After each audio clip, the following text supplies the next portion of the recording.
name's Bob Henderson. I'm the former president of the Battle of Nashville Preservation Society, and we're at Kelley's Point Battlefield Greenway in West Nashville.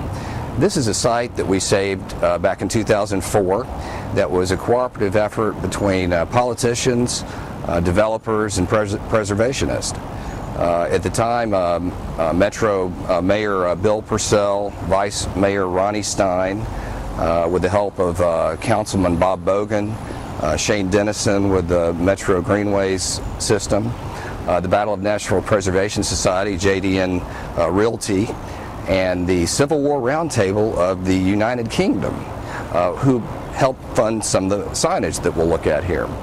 This is basically the site that is not written about much in the Civil War, but it's actually the beginning of the Battle of Nashville on December 2nd, 1864. This was the last major offensive of the Confederacy, and it's very significant in that Nashville had been a key staging area for the Union occupation of the South in the Western theater of the war. Since 1862, federal forces had taken Nashville and used it as a springboard for most of the Western theater. By December of 1864, there were about 75,000 Union troops in Nashville, about 49,000 combat ready, and after the bloody Battle of Franklin, the Confederate Army of Tennessee, under the command of General John Bell Hood, advanced here to cut off the river at this point to prevent any further resupply to the federal forces in Nashville. From that point, they were out here for about 2 weeks blockading the river against the U.S. Navy.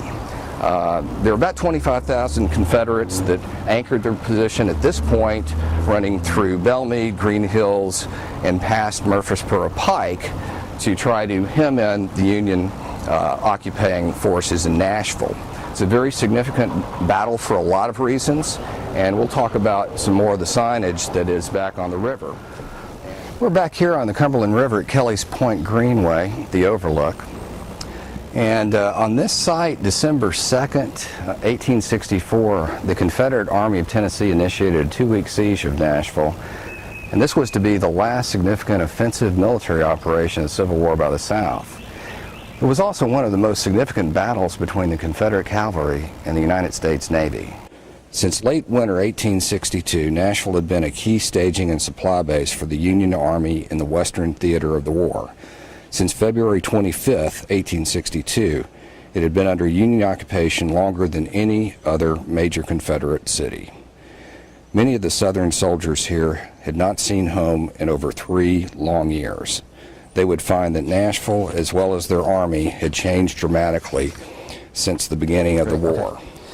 Advancing here after the bloody Battle of Franklin, Confederate General John Bell Hood anchored his left flank at this point. More than 25,000 Confederates began an investment line running from this position, arching more than 12 miles east, in an attempt to hem in Nashville on the south side of the Cumberland River. This made Nashville the most extensive geographical battlefield of the Civil War in terms of sheer distance. Colonel Kelley had previously fought the Navy in the Battle of Fort Henry and Donelson, Eastport, Mississippi, on the Ohio River in the daring Johnsonville raid only weeks before Nashville. Known as the Fighting Parson because of his status as a Methodist minister and regimental chaplain, he later played a key role in the formation of Vanderbilt University in 1873. He unsuccessfully ran for governor of Tennessee in 1890 on the Prohibitionist ticket. Early on the morning of December 3rd, the Confederates captured 2 Union supply transports, the Prairie State and the Prima Donna, including prisoners, livestock, and supplies. They disabled a 3rd supply ship, the Magnet, which was later found 4 miles downstream.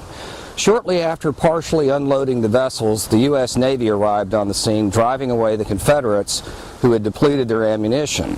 The Navy flotilla subsequently recovered the vessels. Between December 3rd and December 15th, up to 7 regiments of Alabama, Mississippi, and Tennessee Confederate cavalry effectively blockaded all transportation along the Cumberland River against 7 heavily armed Navy gunboats here. The U.S. Navy unsuccessfully tried to dislodge the river batteries in 6 separate engagements in the weeks preceding the Battle of Nashville. Colonel Kelley had the Navy confused about the force they were up against here by the deceptive movements of their mobile gun emplacements along the high ground here between this position and a half-mile upstream. Elements of Kelley's cavalry convinced the Navy they were a force over 4 times their actual strength. This was a military tactic that was very characteristic of the Confederate cavalry under Forrest command. During the 4th engagement on December 6th, the USS Neosho was hit more than 100 times by artillery rounds without being sunk. The sailors in blue came close to losing her, however, when 2 Confederate rounds breached the Monitor's iron plating and one lodged unexploded in the vessel's powder magazine.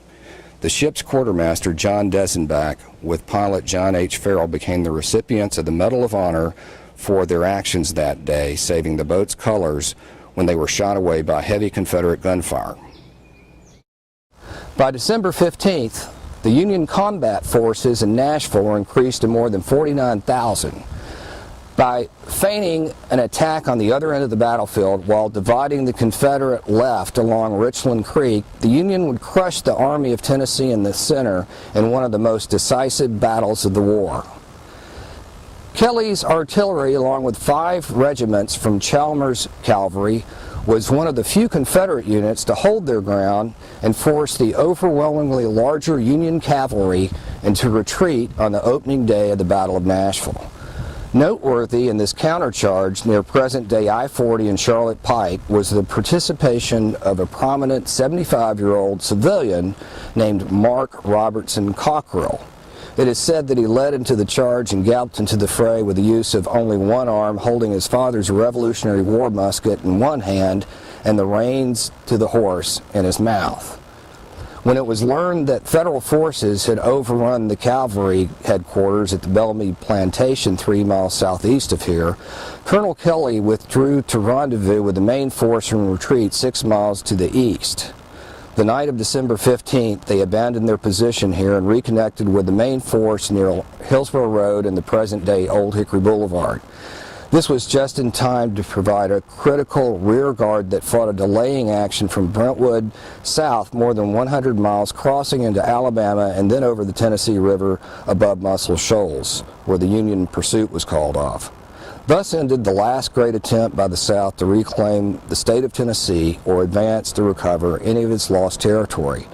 The once great Army of Tennessee would be surrendered by General Joseph E. Johnston 4 months later near Durham Station, North Carolina, April 26, 1865.